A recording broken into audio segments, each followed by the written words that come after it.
Good morning, students. Welcome to Learners Academy. So the next topic in our series is, अभी तक equation ही चल रही थी हमारे। हम तीन तरीके से इक्वेशन लेके आते थे, बट हमने स्टार्टिंग जब हेडिंग डाली थी तो उसके अंदर हमने लिखा था कि तीन के बाद एक चौथी भी हल्का सा हिंट मिल गया था कि इंटरसेप्ट फॉर्म भी कुछ होती है। ठीक है, तो इंटरसेप्ट फॉर्म क्या होती है जानने के लिए इंटरसेप्ट क्या होता है वो पता होना चाहिए। तो स्ट्रेट लाइन पढ़ के आए हम क्लास 11th में, और कई बार अपन इंटरसेप्ट फॉर्म का यहाँ पे 12th में भी जिक्र किया है। So tell me what do you understand by intercept, what do you understand by intercept. तभी समझ में आएगा इंटरसेप्ट फॉर्म, और अगर इंटरसेप्ट पता है तो इंटरसेप्ट फॉर्म तो बड़ी आसान लगेगी फिर आप। जो मतलब राइट एक्सिस के साथ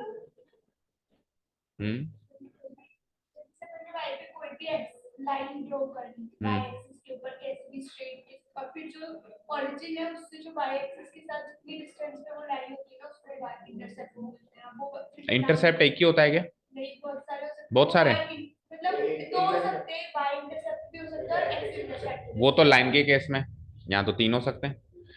इंटरसेप्ट का मतलब कोऑर्डिनेट एक्सिस पे ओरिजिन से कितनी दूर कट लग रहा है, सिंपल सी बात है। कोऑर्डिनेट एक्सिस हमारे पास 2D में एक्स और वाई होते थे, अभी तीन है एक्स वाई जेड। ओरिजिन से कितनी दूर कट लग रहा है, जिसका भी लग रहा है, लाइन का लग रहा है, प्लेन का लग रहा है। जैसे लाइन की इक्वेशन में लाइन का कट देखते थे, जैसे मान लो ये एक लाइन है ना, let's say this is a 2D plane, ठीक है, and it is a line, it is a मान लो लाइन, ठीक है। तो ये लाइन जो है एक्स एक्सिस पे कितनी दूर कट लगा रही है, ये होगा इसका एक्स इंटरसेप्ट, ये होगा इसका। और स्ट्रेट लाइन के केस में अपन इसको ए से डिनोट कराते थे, है ना। और वाई एक्सिस पे कितनी दूर कट लग रहा है वो होता था वाई इंटरसेप्ट, उसको अपन बी से डिनोट कराते थे। और स्ट्रेट लाइन में इक्वेशन बनती थी x by a plus Y by b equal to 1, ये इंटरसेप्ट फॉर्म बनती थी, याद है? ठीक है, तो बस अब 3D में आ गए, प्लेन पे आ गए, तो क्या कहा था मैंने, स्ट्रेट लाइन की इक्वेशन में एक टर्म बढ़ा दें तो प्लेन की इक्वेशन तैयार हो रही है। तो इस इंटरसेप्ट फॉर्म में भी एक टर्म बढ़ा दें z बाई सी, तो इंटरसेप्ट फॉर्म तैयार हो रही है। तो हिंट तो यहां से मिल गया, बड़ा आसान है, x by a plus Y by B plus Z by C equal to 1। अब इसको डिराइव कर लेते हैं, बस ये कैसे आई। ये तो डायरेक्ट याद रखने वाली बात हो गई कि लाइन की होती है, प्लेन की होती है, एक टर्म बढ़ा देनी है। ठीक है, तो सुनिए, मुझे एक चीज बताइए, बना देता हूं मैं एक्सिस, जैसे बनाते हैं अपन X Y and Z axis. अब मैं जानबूझ के प्लेन है ना ट्राइंगल बनाता हूँ, triangle is also a plane. वैसे अपन रेक्टेंगल पैरेललोग्राम बना रहे थे, क्योंकि क्योंकि मुझे क्या है, तीन बार कट लगाना है, तो ट्राइंगल एक परफेक्ट एग्जांपल होगा जो तीन कट लगा सकता है। ठीक है ना, तभी तो इंटरसेप्ट बनेगा। मान लो कट ही नहीं लगाया तो इंटरसेप्ट जीरो है फिर उसका, है ना। क्या है, इंटरसेप्ट है ही नहीं वहां पे, वो टर्म ही नहीं है एक तरीके से। ठीक है, तो मैं एक जानबूझ के अब की बार प्लेन क्या बना रहा हूँ, एक triangle, like this, like this and like this. ठीक है, मान लो ये एक्स एक्सिस है, मान लो एक्स एक्सिस पे वो ए डिस्टेंस पे कट कर रहा है, कितने डिस्टेंस पे कट कर रहा है, ए। और वाई एक्सिस पे वो बी, स्मॉल बी डिस्टेंस पे कट कर रहा है, और जेड एक्सिस पे वो किस पे कट लगा रहा है, स्मॉल सी। तो अगर ये ए एक्स एक्सिस पे ए की दूरी पे कट लगा रहा है, तो इसके कोऑर्डिनेट्स ए कोमा जीरो कोमा जीरो होंगे। भाई एक्स एक्सिस पे बाकी दो कोऑर्डिनेट्स तो जीरो जीरो होंगे, और ए की दूरी पे कट लगा रहा है तो उसका कोऑर्डिनेट ए हो गया। इसके कोऑर्डिनेट्स बोल दो वाई एक्सिस पे अगर हो zero comma b comma zero, and इसके बोलना जरा जीरो कोमा सी। बोलो यहां तक तो क्लियर है, एक्स वाई जेड। अब एक जनरल इक्वेशन होती क्या है मुझे बताओ, एक किसी भी प्लेन की जनरल इक्वेशन होती क्या है, A X plus B Y plus C Z equal plus D equal to zero, ये जनरल इक्वेशन होती है। तो इस प्लेन पर मुझे तीन पॉइंट्स तो मिल गए जो लाए कर रहे हैं, ये मान लो इस पॉइंट को कैपिटल ए ले लो, या पी क्यू आर ले लो, चलो इस पॉइंट को ले लो पी, इसको ले लो क्यू, इसको ले लो आर। ठीक है, तो पॉइंट पी लाया करता है प्लेन पर, लाया करता है ना, कट लगा रहा है तो पॉइंट उस पे भी है और प्लेन पर भी है। ठीक है, तो पॉइंट पी अगर इसको लाए, इस प्लेन पर लाया करता है तो इसकी इक्वेशन को सेटिस्फाई करेगा, जनरल इक्वेशन को भी। तो पॉइंट पी के कोऑर्डिनेट्स पुटअप कर दूं, पॉइंट पी के कोऑर्डिनेट्स क्या है, ए कोमा जीरो, एक्स की जगह ए तो ए, वाई की जगह जीरो तो बी इंटू जीरो, और C into zero plus D equal to zero. तो यहां से ये तीन तो गए, ये दो तो गए, तो टेल मी ए की वैल्यू क्या आई, कैपिटल ए की वैल्यू क्या आई, माइनस डी बाय ए, यस और नो, माइनस डी बाय ए आ गई। ओके फाइन, ठीक है फाइन। अब पॉइंट क्यू भी लाया करता है इस पे, तो अब आप कंपेयर कर पा रहे हो, अब की बार ये दोनों जीरो हो जाएंगे, तो कैपिटल बी की वैल्यू क्या हो जाएगी, माइनस डी बाई बी। आएगी नहीं आएगी बताओ, ये सारा प्रोसेस रिपीट करें। अब की बार 0,b,0 पुटअप करोगे ना, तो 0 पुटअप करोगे तो ये खत्म, 0 पुटअप करोगे ये खत्म, और b की जगह b स्मॉल b पुटअप करोगे तो कैपिटल B की वैल्यू क्या हो जाएगी, -d/b। ठीक है, समझ आया खुशी? ठीक है। नाउ व्हाट, पॉइंट आर भी तो करता है इस पर लाए, तो ये भी इसकी इक्वेशन को सेटिस्फाई करेगा। तो यहां से कैपिटल सी की वैल्यू क्या हो जाएगी, बोलो, -d/c। अच्छा एक चीज और, जब इक्वेशन ऑफ प्लेन ये होती है जो मैंने लिखी है, तो यहाँ पे ए बी सी होते क्या है, उसके नॉर्मल वेक्टर के स्केलर कंपोनेंट्स होते हैं। समझ गए? ये पता होना चाहिए आपको। यहाँ पे एबीसी क्या है, उसके नॉर्मल वेक्टर के, यानी इस प्लेन से जो एक परपेंडिकुलर वेक्टर जा रहा होगा ना, एन वेक्टर एन, उसके ये स्केलर कंपोनेंट्स हैं। ठीक है, ये पता होना चाहिए। ठीक है, तो यहाँ पे कैपिटल सी की वैल्यू क्या आ गई बेटा, -d/c। सब कुछ में स्मॉल ए स्मॉल बी स्मॉल सी में ले गया, क्योंकि मुझे गिवन ही यही है क्वेश्चन में, स्मॉल ए स्मॉल सी। ठीक है, अब ए की वैल्यू आ गई ना, बी की वैल्यू आ गई, सी की वैल्यू आ गई। अगेन इनकी वैल्यूज को आप इक्वेशन में पुटअप कर दो, ए बी सी तीनों की वैल्यूज को आप क्या कर दो, इक्वेशन में पुटअप कर दोगे। बोलो, ए की वैल्यू क्या लिखी है आपने, -d/a, ये ए की वैल्यू है, इंटू एक्स, प्लस बी की वैल्यू क्या लिखी है आपने, -d/b into y, plus capital c की वैल्यू क्या लिखी, -d/c into z, plus D equal to 0। यही आई? ठीक है, अब मुझे एक चीज बताओ कि ये डी को उधर ले जाऊं तो उधर जाके -d हो जाएगा क्या, टेल मी? हो गया? -d सब में आ रहा है क्या, -d सब में ही आ रहा है, काट दो ना, एक ही बात है, कॉमन लेके काटो, -d -d और इधर 1 बचा, तो क्या बचा, x/a plus y/b plus z/c equal to 1 is the required equation of a plane in its intercept form. Right? तो कल को अगर आपको कोई इक्वेशन प्लेन ऐसी गिवन हो, तो आप उसे क्या डेटा इन्फर करेंगे, जैसे मान लो x/3 और y/7 minus z/10 equal to 1, तो आप ये इन्फर करेंगे कि ये प्लेन x एक्सिस को 3 पर काट रहा है, 3 दूरी पर काट रहा है, y एक्सिस को ये 7 दूरी पर काट रहा है, और z को, इसको प्लस बनाना पड़ेगा तो ये माइनस नीचे आ जाएगा, और z को ये -10 यानी नेगेटिव साइड में 10 यूनिट दूर काट रहा है। ये आपको डेटा डिराइव करना आना चाहिए इक्वेशन में से, या फिर दे रखा हो तो इक्वेशन बनानी आनी चाहिए। मान लो आपको ऑलरेडी दे रखा है कि एक्स एक्सिस पे 3 यूनिट, वाई एक्सिस पे 7 यूनिट, इक्वेशन बनाओ, ऐसे पुट कर दो एबीसी, और फिर इसको सोल्व कर आके जनरल फॉर्म में ले जाओ, वो इक्वेशन ऑफ प्लेन है। फाइनल आंसर तो जनरल फॉर्म में चाहिए ना, इक्वेशन बनानी है तो, इक्वेशन बनानी है तो final answer should be in general form.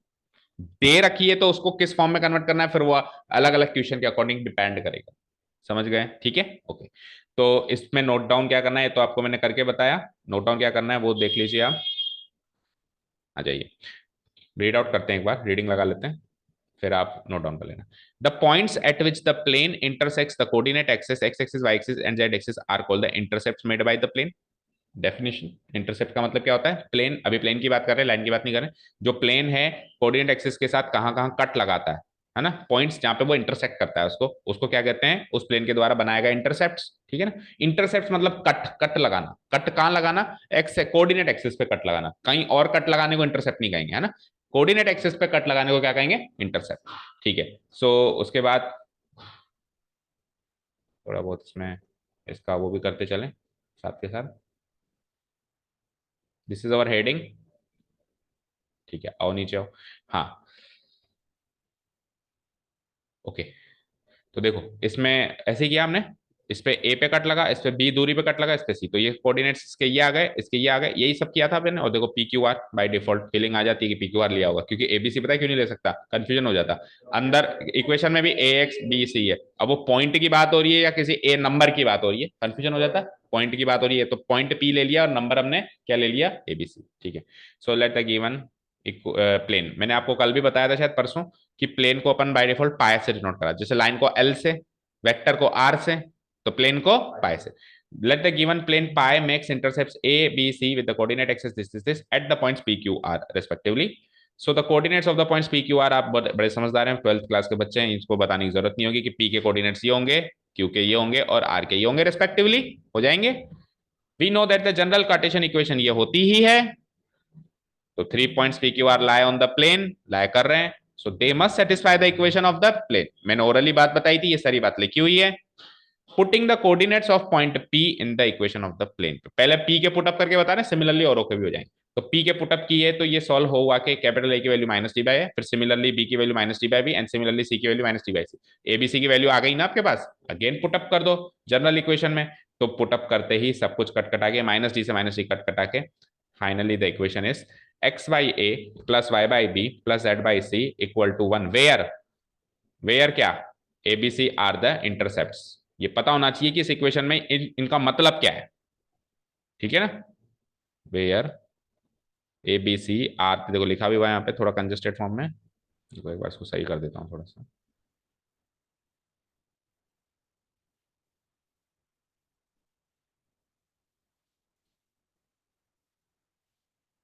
क्या लिखा हुआ है, where a B c and where a B c are x intercept Y intercept and z intercept respectively, लिखा हुआ है। This is the final equation, ठीक है।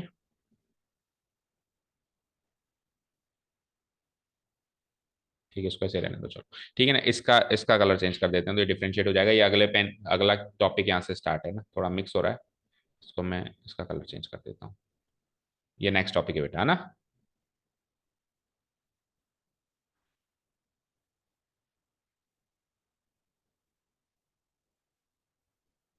फाइन, हो गया, हो पाया डिफरेंशिएट। जब नोट्स को नोट डाउन करो तो अच्छे से नोट करो ना, ये इसी का पार्ट है ना, ये वाला जो चीज है ये इसी का पार्ट है। इस इक्वेशन की डेफिनेशन बता रहा है वो कि एबीसी क्या है, x intercept Y intercept z respectively. अब यहाँ से फिर नेक्स्ट टॉपिक चालू, ठीक है, समझ आया, इंटरसेप्ट फॉर्म क्लियर है, ठीक है। तो नेक्स्ट टॉपिक इस आपके एनसीईआरटी में फॉलो नहीं हो रहा होगा इसके बाद ये, लेकिन अभी आप इसको अभी ही सीख लो, ठीक है। Equation of a plane passing through the intersection of two given planes, है ना। क्या बात कर रहा है कि ऑलरेडी दो प्लेन गिवन है आपको, उनके इंटरसेक्शन से तीसरा प्लेन जाएगा, तो उसके बारे में आप क्या कह सकते हो, है ना, समझ गए। देखो प्लेन की इक्वेशन इक्वेशन सब सीख लिया हमने, चलो अब इक्वेशन अभी अभी जस्ट खत्म हुई है, तो अब क्या भी रहते कि एक बार रिवाइज कर लें या यूं को पूछ लें, ठीक है ना। तो चार इक्वेशन हो गई अब मेरे पास, है ना, चार फॉर्म में इक्वेशन हो गई, ठीक है। बोलो इक्वेशन ऑफ अ प्लेन, सबसे पहले क्या थी, नॉर्मल फॉर्म। क्या क्या गिवन होता था हमको, डिस्टेंस फ्रॉम ओरिजिन, है ना। सबसे मेन बात, मेन हिंट इसका ये है कि डिस्टेंस फ्रॉम द ओरिजिन, और डिस्टेंस फ्रॉम द ओरिजिन से जो वेक्टर बनेगा ऑटोमेटिक नॉर्मल हो जाएगा, है ना। तो नॉर्मल वेक्टर हमको गिवन है and distance from the origin क्या बनती थी बताओ, R dot N cap equal to D और आर, वेक्टर आर है ना, dot capital N equal to capital D. जहां पे डी की वैल्यू हो जाती है, स्मॉल डी की वैल्यू हो जाती है, अगर यहां से डी की वैल्यू डिराइव करनी है तो हो जाती है डी डिवाइडेड बाय मॉड। हाँ मतलब ऐसे कर सकते हो, हाँ एन के एबीसी तो है ना, सिंपली ऐसे लिख दिया, ठीक है। ये तो हो गई आपकी क्या वेक्टर फॉर्म। कार्टेशियन फॉर्म बता दो, इसके हिसाब से कार्टेशियन फॉर्म बनेगी L X M Y plus N Z equal to D, और इसके हिसाब से कार्टेशियन फॉर्म बनेगी क्या, ए एक्स, अब एबीसी हो जाएंगे वहां ना, plus B Y plus C Z equal to capital D, and again यहां से कैपिटल, यहां से स्मॉल डी निकालना है तो कैपिटल डी डिवाइडेड बाय ये एबीसी का स्क्वायर का सम, ठीक है बेटा। ये तो हो गई पहली फॉर्म। सेकंड फॉर्म की बात करते हैं। सेकंड फॉर्म करीब करीब सेम है, बस वेक्टर आर की जगह वेक्टर आर माइनस एक पॉइंट गिवन है, और यहाँ पे वेक्टर है ना, और अब की बार वहां जीरो है, अब की बार वहां पे क्या है, इन दोनों का dot product equal to zero, ठीक है। ये तो हो गई Cartesian form, oh vector form, and let's talk about Cartesian form, yes, है ना। तो ये एन के तो एबीसी है ही मेरे पास, तो ये मल्टीप्लाई होंगे A into X minus X one plus B into Y minus Y one equal to zero, this is the Cartesian form, ठीक है। अब तीसरी फॉर्म की बात करते हैं। तीसरी फॉर्म क्या, तीन नॉन कॉलिनियर पॉइंट्स की बने हमारे पास, ठीक है।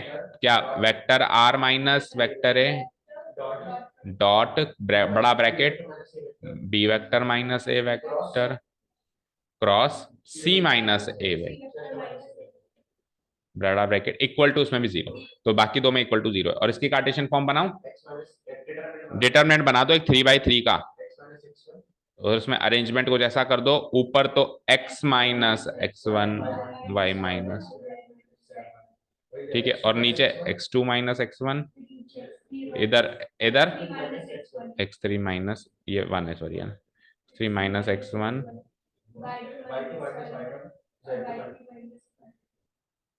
2 माइनस z1, माइनस एक ही चीज होगी बस, ये याद रखना है ना। And Z3 equal to 0।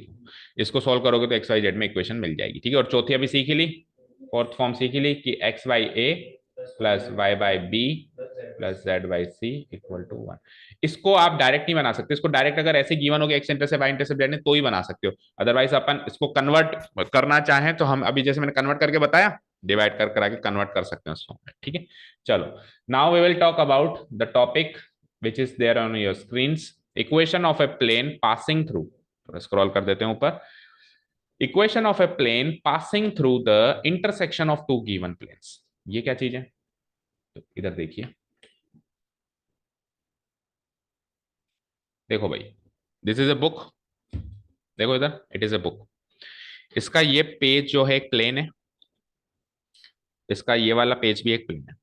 ये पेज और ये वाला पेज, दो बुक के जब पेज मिलेंगे तो लाइन पे इंटरसेक्ट होंगे। हमेशा याद रखना, प्लेन प्लेन से लाइन पे इंटरसेक्ट होता है, लाइन लाइन से पॉइंट पे इंटरसेक्ट होती है, यूनिक पॉइंट पे, और प्लेन प्लेन से यूनिक लाइन पे इंटरसेक्ट होता है। एक एक डी कम कर दो उनका, एक डायमेंशन कम कर दो, है ना। जीरो डायमेंशन तो टू डायमेंशनल चीज जो है वो जीरो, वन डायमेंशन नहीं, वन डायमेंशनल पॉइंट पे टच होती है ना। पॉइंट मतलब जीरो डायमेंशन, वन डायमेंशन ही तो है लाइन, ठीक है ना। अब प्लेन टू डायमेंशन है तो वो वन डायमेंशन पे टच होगा, यानी कि लाइन पे टच होगा, ठीक है।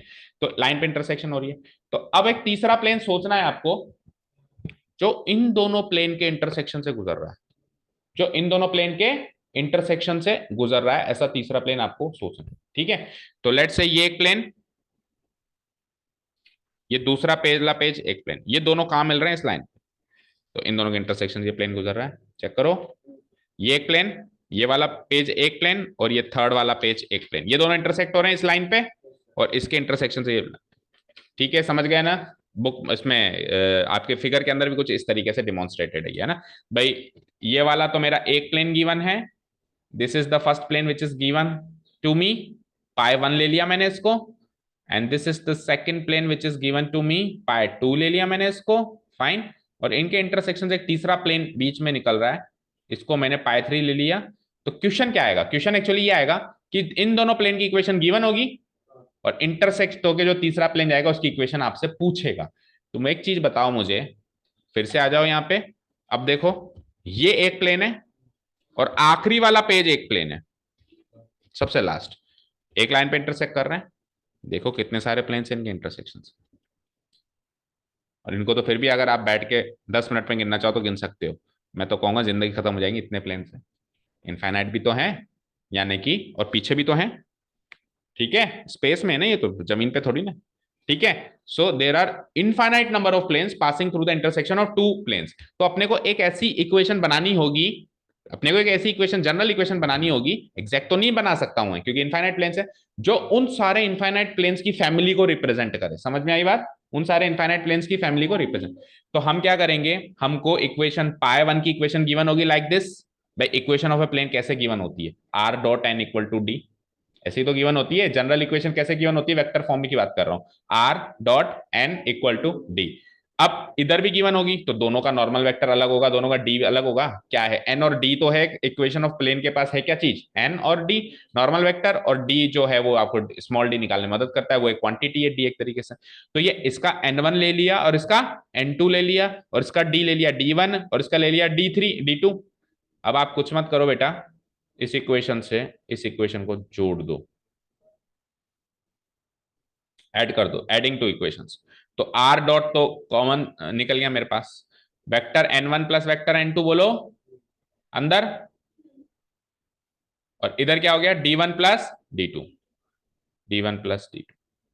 बट क्योंकि मैंने क्या कहा, यहाँ पे इनफाइनाइट प्लेन से, यहाँ पे क्या है? इनफाइनाइट। आप जोड़ रहे हो तो आप एक पर्टिकुलर प्लेन की तरफ जा रहे हो। देखो जब अपन दो वेक्टर को जोड़ते हैं, जैसे मैं यहां से एसबीआई गया इसमें, तो मैं पर्टिकुलर एक डेस्टिनेशन की बात कर रहा हूं, लेकिन उस डायरेक्शन में बहुत सारे डिस्टेंसेस अगर हैं तो आप एक लैम्डा स्केलर से मल्टीप्लाई कर दो किसी भी एक को, चाहे तो एन वन को चाहे तो एन टू को। और जनरली अपन दूसरे वाले को मल्टीप्लाई करते हैं लैम्डा, तो हम क्या कर देंगे, एन वन को एज इट इज रहने दो, ये लैम्डा यहाँ पे फिट कर दो, और यहाँ पे भी लैम्डा फिट कर दो, that's it. This is the equation of the family of planes, this is the equation of the family of planes passing through the intersection of these two planes. अब यहाँ पे लैम्डा लैम्डा बदले जाओ, अलग अलग plane मिलते जाएंगे मिलते जाएंगे मिलते जाएंगे, इनफाइनाइट लैम्डा की इनफाइनाइट वैल्यू रख सकते हो, इनफाइनाइट प्लेन मिल सकते हैं, फैमिली ऑफ प्लेन की इक्वेशन बना दी। ठीक है। अब कई बार क्या कहता है, आपको कुछ एक्स्ट्रा इन्फॉर्मेशन दे देता है, जैसे वही लैम्डा रहित लैम्डा सहित, ताकि आपका लैम्डा एलिमिनेट हो जाता है और पर्टिकुलर यूनिक प्लेन पे अपन पहुंच जाते हैं। तो क्वेश्चन में एक्स्ट्रा इन्फॉर्मेशन गिवन हो कि ऐसा ऐसा था, तो वो कुछ इन्फॉर्मेशन देके लैम्डा आपसे एलिमिनेट भी करवा सकता है और एक यूनिक प्लेन पे पहुंचवा सकता है। नहीं तो फैमिली ऑफ प्लेन्स तक ही पहुंच सकते हो, क्योंकि दो प्लेन से इंटरसेक्ट करने वाले एक नहीं, करोड़ों नहीं, बिलियन नहीं, मिलियन नहीं, पता नहीं कितने प्लेन है, इनफाइनाइट नंबर ऑफ प्लेन। ठीक है। तो नोट क्या करना है, चले आप उस पर, कॉन्सेप्ट तो समझ में आ गया। ठीक है। सो इस कॉन्सेप्ट के अंदर आपको कुछ ऐसा नोट करना है, let the vector equation of the two planes pi one and pi two be this R dot N one plus equal to D one, R dot N two equal to, multiplying equation two by scalar. मैं equation two को multiply कर रहा हूं, चाहो तो आप equation one को भी कर सकते हो, स्टैंडर्ड में उसने टू को कर रखा है ना। तो इक्वेशन टू को स्केलर से मल्टीप्लाई किया तो क्या हुआ, अब स्केलर से मल्टीप्लाई कौन होगा, आर को तो आर ही रहने दूंगा ना, आर तो रिप्रेजेंटेशन है आर्बिट्रेरी पॉइंट का। तो इधर मैंने किया इसको और इधर मैंने किया इसको। ठीक है। तीसरी इक्वेशन मिल गई, बताओ।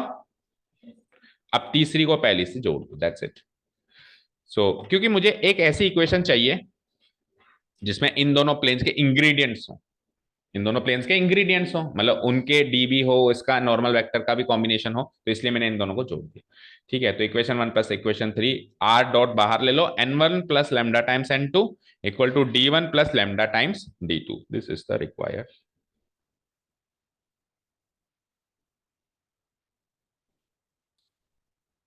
This is the required vector equation of the third plane pi 3, which is passing through the intersection of two given planes pi 1 and pi 2. Clear? चलो let's talk about Cartesian form. Cartesian form में मैं पाई one की equation मान लेता हूं a1x, भाई A B C D होंगे उसमें, वेक्टर फॉर्म में n और d होते हैं और उसमें ए बी सी डी होते हैं, ये तो फर्क है। तो पाई वन की इक्वेशन क्या हो जाएगी, a1x b1y c1z d1। पाई टू की इक्वेशन क्या हो जाएगी, a2x b2y c2z and d2। Fine. आगे क्या होगा देखते हैं। तो अब अपन को क्या करना है, काम वही करना है, दूसरी को लैम्डा टाइम्स मल्टीप्लाई करके पहली से जोड़ना है।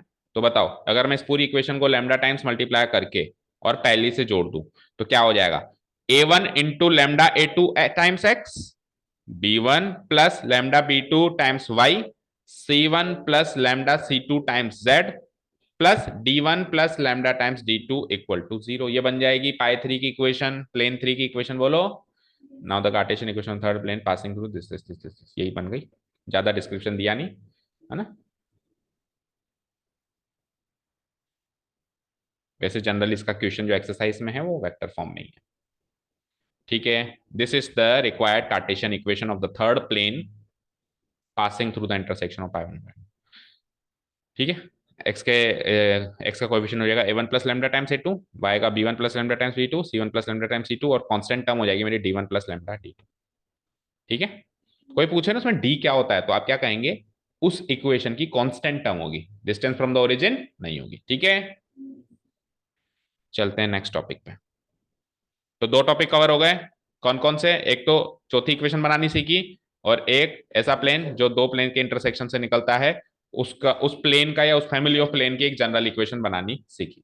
ठीक है। Next topic is very very very easy, angle between two planes. तो आज के टॉपिक करीब करीब सरल दिखाई दे रहे हैं मुझे, कल के टॉपिकों में थोड़ा सा आनंद आएगा।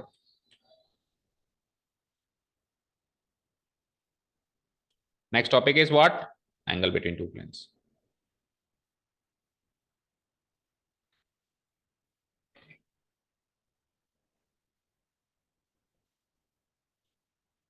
करें क्या शुरू, बोलो। देखो भाई इधर मेरी तरफ, अब दो प्लेन के बीच का एंगल चाहिए, दो प्लेन के बीच का एंगल चाहिए। अब सर प्लेन के बीच का एंगल, तो ये बात तो पहली बार ही सुन रहे हैं, ऐसी कोई चीज होती भी है दुनिया में, पहली बार सुन रहे हैं। आज तक एंगल किस किस के बीच का निकलता है, लाइंस के बीच का। भाई एंगल कहाँ निकलता है, जहां पे दो लाइन भिड़ती हैं। अब लाइन के अंदर वेक्टर भी आ गया, लाइन सेगमेंट्स भी आ गई, लाइन भी आ गई, रे रे भी एक चीज होती है, रे भी आ गई है ना, सब कुछ आ गया। तो एंगल तो उसके बीच में निकलता है। तो क्यों ना मैं इस कॉन्सेप्ट को एंगल बिटवीन टू लाइंस के कॉन्सेप्ट में तोड़ दूं, तो फिर मुझे तो बस एंगल ही निकालना पड़ेगा। देखो इधर देखो, लेट से ये एक प्लेन है, ये दूसरा प्लेन है, इस प्लेन और इस प्लेन के बीच का एंगल चाहिए। तो आप मानते हो वो एंगल यहां पर, यहां पर, यहां पर, यहां पर, यहां पर हर जगह सेम होगा। भाई अगर मैं यहां पे एक लाइन ड्रॉ कर दूं ऐसे ऐसे, तो जो एंगल यहां निकलेगा यहाँ ड्रॉ कर दूं एक लाइन तो भी वही निकलेगा, यहाँ ड्रॉ कर दूं तो भी यही निकलेगा, यहाँ ड्रॉ कर दूं तो भी यही निकलेगा। तो मैं क्या कर दूंगा, प्लेन के ऊपर लाइंस ड्रॉ कर दूंगा। कहां पे ड्रॉ करूंगा, अरे प्लेन की इक्वेशन नॉर्मल से डिफाइन होती है, प्लेन की इक्वेशन किस पे डिफाइन होती है, नॉर्मल से। तो मैं क्या कर दूंगा, एक नॉर्मल यहाँ खींच दी मैंने ऐसे, और एक नॉर्मल मैंने यहाँ खींच दी ऐसे, मतलब नॉर्मल गिवन है ना, और नॉर्मल से नॉर्मल को मिला दिया। तो ये जो लाइन बनी, इस लाइन, इन दोनों लाइंस के बीच का एंगल अगर मैं निकाल दूं तो प्लेन के बीच का एंगल मुझे निकल जाएगा। This is the concept. और लाइन के बीच का एंगल निकालना आपने अभी इस टॉपिक में भी सीख लिया और वेक्टर अलजेब्रा में भी सीख लिया, दो दो बार सीख लिया, ठीक है, समझ गए। देखो क्या करेंगे हम, लेट द, और सुनो एक चीज, इधर देखो स्क्रीन पे, ये जो इन दोनों के बीच का एंगल होगा ना, ये एग्जैक्टली इनके नॉर्मल्स के बीच का एंगल होगा। सुनो, एंगल बिटवीन टू लाइंस में क्या सीख के आए हो आप, कि दो लाइन के बीच का एंगल उनके डायरेक्शन वेक्टर के बीच का एंगल के बराबर होता है, सीख के आए हो। यानी कि लाइन क्या होता है, लाइन क्या होती है, vector R equal to A one plus lambda times B one, और लाइन दूसरी क्या होगी, A two plus lambda time mu times B two. तो आप इन दोनों लाइन के बीच का एंगल निकालने के लिए ए वन और ए टू को मारोगे गोली। आप क्या करोगे, इनके डायरेक्शन वेक्टर के बीच का एंगल निकाल लोगे, बी वन और बी टू, कॉस थीटा वाले फॉर्मूला से, वही लाइन के बीच का एंगल होगा। सेम टू सेम यहाँ पे आ जाओ, दो प्लेन के बीच का एंगल निकालना है तो इनके भी डायरेक्शन वेक्टर्स होते हैं, बस परपेंडिकुलर होते हैं, तो है तो सही ना डायरेक्शन इनकी भी गिवन, n1 और n2। तो ये जो आर क्यू और आरपी दिख रहा है यही तो है इनके नॉर्मल्स, इनके बीच का एंगल निकालोगे ना थीटा, वही इन दोनों के बीच का एंगल माना जाएगा, ठीक है। आप इमेजिन करो, देखो एक लाइन ऐसे है, एक लाइन ऐसे, नींद आ रही है तनिष्क, तो मुंह दो, क्या हो? देखो ये लाइन ऐसे है, ये लाइन ऐसे। अब इस लाइन से एक प्लेन डिफाइन कर दिया मैंने, मान लो इसके नॉर्मल वेक्टर हो गई, और इस लाइन से एक को डिफाइन कर दिया, तो इन नॉर्मल और नॉर्मल के बीच का एंगल उन दोनों प्लेन के बीच का एंगल होगा नहीं होगा, ये दोनों उसी एंगल पे टकराएंगे जिन एंगल पे इनके नॉर्मल टकरा रहे हैं, समझ गए ना। तो बस आप उनके नॉर्मल के बीच का एंगल निकाल लो, दैट्स इट, ठीक है। अब मुझे बताओ पाई वन की इक्वेशन कैसे गिवन होगी, प्लेन है ना, कैसे गिवन होगी, टेल मी। इक्वल टू, नहीं R vector dot N cap, नहीं एन में गिवन होती है, एन कैप तो एक रेयर केस है ना, N one equal to D one, क्योंकि दो है। पाई टू की इक्वेशन बोलना, आर, आर टू नहीं, आर तो आर ही रहेगा, equal to D two. Now इन दोनों के बीच का एंगल निकालना है, इन दोनों प्लेन्स के बीच का एंगल निकालना है। So what we will do, just find the angle between their vectors, यानी n1 एंड n2 के बीच का, इस दोनों वेक्टर्स के बीच का एंगल निकालो। और वेक्टर के बीच का एंगल कैसे निकालते हैं, cos theta equal to n1 dot n2 dot product divided by n1 का मैग्नीट्यूड और n2 का मैग्नीट्यूड। समझ में आया, देखो क्या कहता है ये, let the two planes be, हाँ आराम से वॉश करके आओ, वो है क्या बाहर। Let the two planes be pi one and pi two with given vectors, pi one की वैल्यू ये, मतलब पाई वन वेक्टर की इक्वेशन ये, एंड पाई टू वेक्टर की डेफिनेशन ये मिल गई। तो angle between two planes pi one and pi two, यानी कि यहाँ पे that is angle P O Q है, वो क्या है, एंगल पीओ क्यू है, ठीक है। तो ये एंगल कैसे निकालेंगे, is defined as the angle between the normals, उन दोनों के नॉर्मल्स के बीच का एंगल ही होगा, यानी वेक्टर n1 और वेक्टर n2 के बीच का एंगल ही वो होगा, ठीक है। तो एंगल, यानी कि इस फिगर के अकॉर्डिंग देखें तो एंगल पीओ क्यू और एंगल पी आर क्यू बराबर होंगे, ये वाले एंगल बराबर होंगे बेटा, this one and this one, this one and this one, ये दोनों एंगल्स क्या होंगे, बराबर होंगे। तो आप वो वाला एंगल निकाल लेते हो पी आर क्यू, तो आपको पीओ क्यू भी निकल जाएगा। अब एंगल बिटवीन टू वेक्टर्स निकालना आपके लिए बहुत ही मामूली बात है, कैसे निकालेंगे, वेक्टर n और वेक्टर n1 और वेक्टर n2 के बीच का एंगल हो जाएगा cos theta equal to, cos theta equal to बोलो, vector n1 dot product n2, दोनों के मैग्नीट्यूड्स के प्रोडक्ट से, अलग अलग मैग्नीट्यूड के प्रोडक्ट से। यहाँ पे ऊपर वाले डंडे तो होते हैं क्या, मॉडुलस, मॉडुलस, ताकि ये नेगेटिव ना मिले, नेगेटिव ना मिले, थीटा मुझे एक्यूट एंगल मिले, क्योंकि जब जब ये नेगेटिव हो जाएगा तो थीटा ऑब्ट्यूज एंगल बन जाएगा। तो जब भी अपन दो वेक्टर्स के बीच की बात करते हैं तो we are talking about the acute angle, क्योंकि दो एंगल बन रहे होते हैं तो हम दूसरे एंगल की बात नहीं कर रहे होते हैं, ठीक है। और यहाँ पे बस थीटा की वैल्यू कॉस इनवर्स में आ जाएगी, समझ गए। कार्टेशियन फॉर्म की बात करते हैं, तो कार्टेशियन फॉर्म आप खुद सोचो, n1 की कार्टेशियन फॉर्म क्या होगी, A I cap B J cap, ऐसी होगी, ए वन आई कैप बी ए वन आई cap plus C one K cap प्लस सी वन के कैप, ऐसी होगी। और एन टू की क्या होगी, A two I cap plus B two J cap plus C2 k cap, ऐसे ही होगी क्या बताओ? जब डॉट प्रोडक्ट करेंगे तो क्या हो जाएगा, A1 A2 plus B1 B2 plus C1 C2 divided by इसका मैग्नीट्यूड करूंगा तो A1 का स्क्वायर प्लस B1 का स्क्वायर प्लस C1 का स्क्वायर का सम का रूट, इसका मैग्नीट्यूड करूंगा तो A2 का स्क्वायर प्लस B2 का स्क्वायर प्लस C2 का स्क्वायर का सम का रूट। समझ आया? सो कार्टेशियन फॉर्म ये बड़ी आसानी से बन जाएगी, इसका डिस्क्रिप्शन नहीं है क्योंकि इतनी सारी चीजों की अपन ने कार्टेशियन फॉर्म बना दी है कि अब तो अपने को वो लिखने की आई कैप जे कैप के कैप में लिख के कन्वर्ट करने की जरूरत पड़नी नहीं भी चाहिए, है ना? समझ गए? ये तो है आपका दोनों वेक्टर्स का डॉट प्रोडक्ट, ये वही उसका मॉडुलस, ताकि एक एंगल एक्यूट मिल जाए, और यही इनके अलग अलग मैग्नीट्यूड का प्रोडक्ट। तो angle between two planes clear है क्या? बट बात यहाँ पे खत्म नहीं होती है। Angle between two planes clear है क्या? जैसे angle between two planes clear होता है तो बात आती है angle between a line and a plane. Angle between a line and a plane, घर गया क्या वो? Angle between a line and a plane, देखो ये क्या टॉपिक है आगे।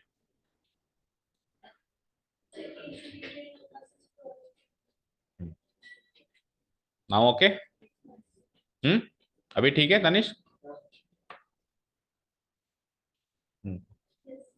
ओके, तो एंगल बिटवीन टू प्लेन्स हमने खत्म किया, तो अब अगली टॉपिक निकल के आती है angle between a line and a plane.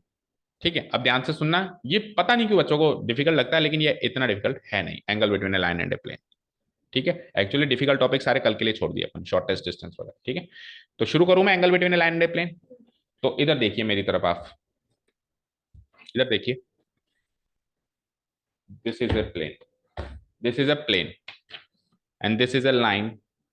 इसके बीच का ये एक्यूट एंगल चाहिए, क्योंकि whenever we are talking about angle in 3D तो we are talking about acute angle, क्योंकि दो एंगल बन रहे हैं तो दूसरा एंगल निकालने के लिए 180 से माइनस कर देते हैं, क्योंकि दो एंगल पूछता नहीं, वो एक्यूट ही पूछता है हमेशा। तो इस लाइन और इस प्लेन के बीच का एंगल चाहिए।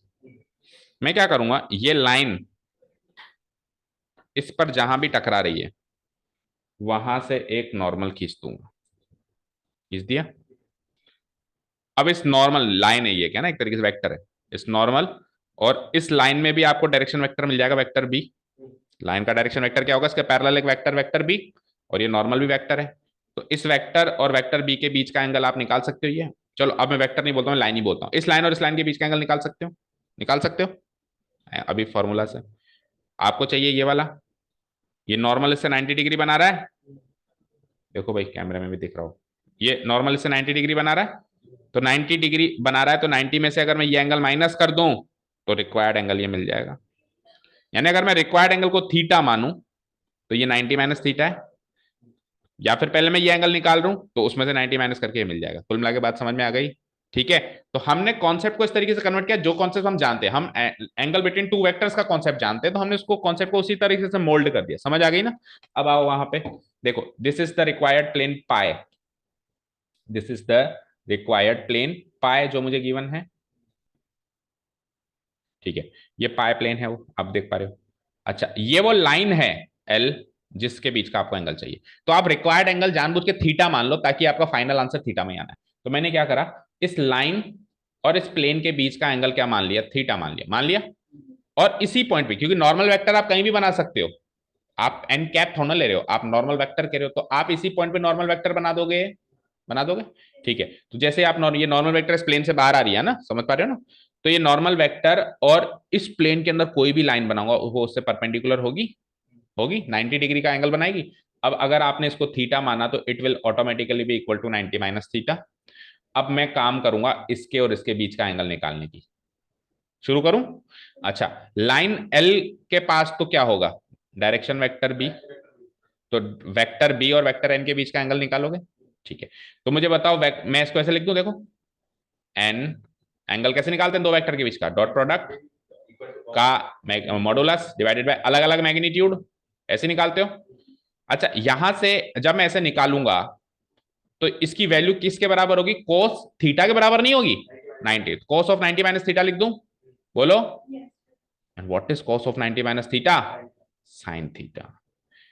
तो प्लेन और लाइन में पहली बार डॉट प्रोडक्ट में साइन थीटा आता है, नहीं तो हमेशा डॉट प्रोडक्ट में क्या आता है, कॉस थीटा आता है।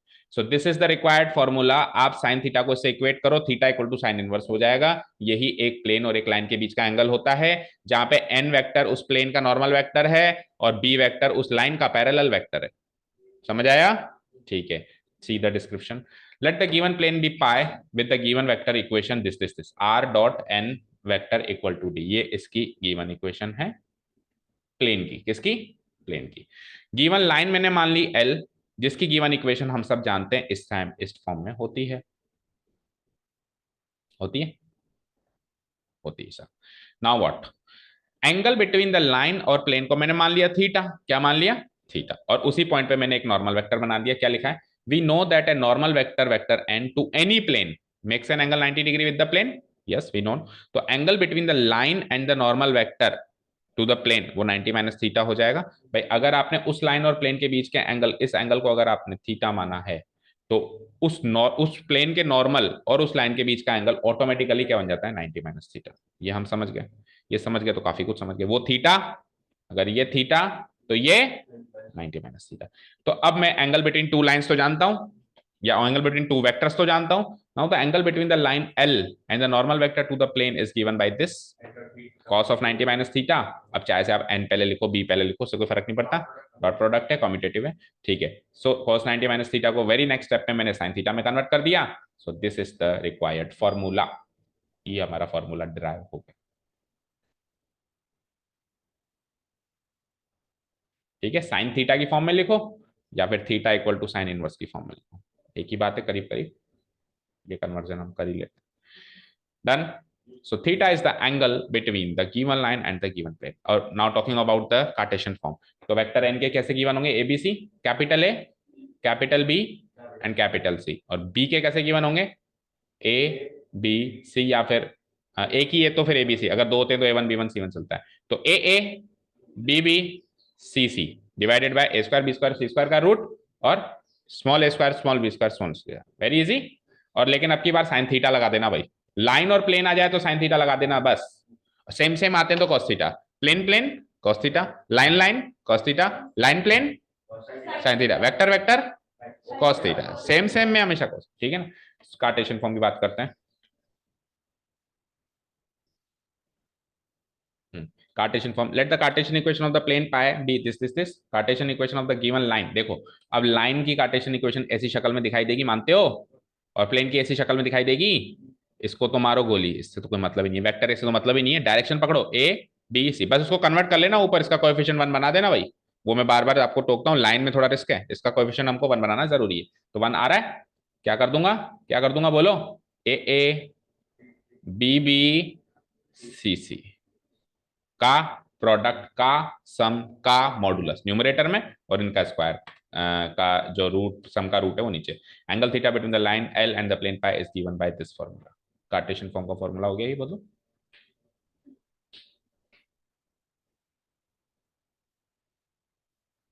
So this is it, angle between two planes and angle between a line and a plane, खत्म। और फिर नेक्स्ट टॉपिक है शॉर्टेस्ट डिस्टेंस, जो हम वैसे कल सीखेंगे। ठीक है। तो आपने नोटिस किया एंगल निकालना कभी भी 3D में बहुत ही सरल कॉन्सेप्ट है, किसी के भी बीच में। तो हमने 4 तरीके से एंगल निकालना सीख लिया है अभी तक। अगर आप दो वेक्टर के बीच में, दो लाइन के बीच में, दो प्लेन के बीच में, एक लाइन और एक प्लेन के बीच में। लेट्स एक काम करते हैं, let's recall all the 4 formulas. Let's recall all the 4 formulas. पहली चीज, एंगल बिटवीन टू वेक्टर्स। बाकी फिर अपन वैसे कल शुरू करेंगे, रिकैपिचुलेट कर लेते हैं जब ये टॉपिक खत्म ही होता है। एंगल बिटवीन टू वेक्टर्स, बोलो कैसे निकालते हैं?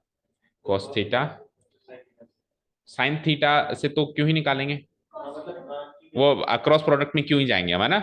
cos थीटा इक्वल टू, बोलो दो वेक्टर होंगे, वेक्टर ए और वेक्टर बी, तो vector A dot vector B divided by magnitude. ठीक है। चलो एंगल बिटवीन टू वेक्टर्स हो गया, angle between two lines, angle between two lines.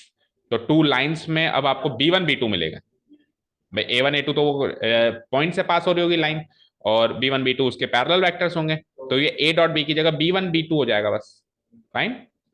B1 एक लाइन का पैरेलल वेक्टर, B2 दूसरी लाइन का पैरेलल वेक्टर। ठीक है। और ये मॉडुलस ऊपर तक ही रहने दो, नीचे इनके इंडिविजुअल का सम और product, sorry not sum, individual magnitude का प्रोडक्ट। ठीक है। तीसरा टॉपिक आज सीखा, ये दो टॉपिक तो हम पहले से जानते थे भाई। ये तो चैप्टर 11 से ही चैप्टर कौन सा था इससे पहले वाला? 10। चैप्टर 10 से ही जानते थे। ये चैप्टर 11 के एक्सरसाइज इससे पिछले वाले एक्सरसाइज के इंट्रोडक्शन में सीखा और इस बार इस इंट्रोडक्शन में दो और सीखा। सबसे पहले सीखा हमने एंगल बिटवीन टू प्लेन्स,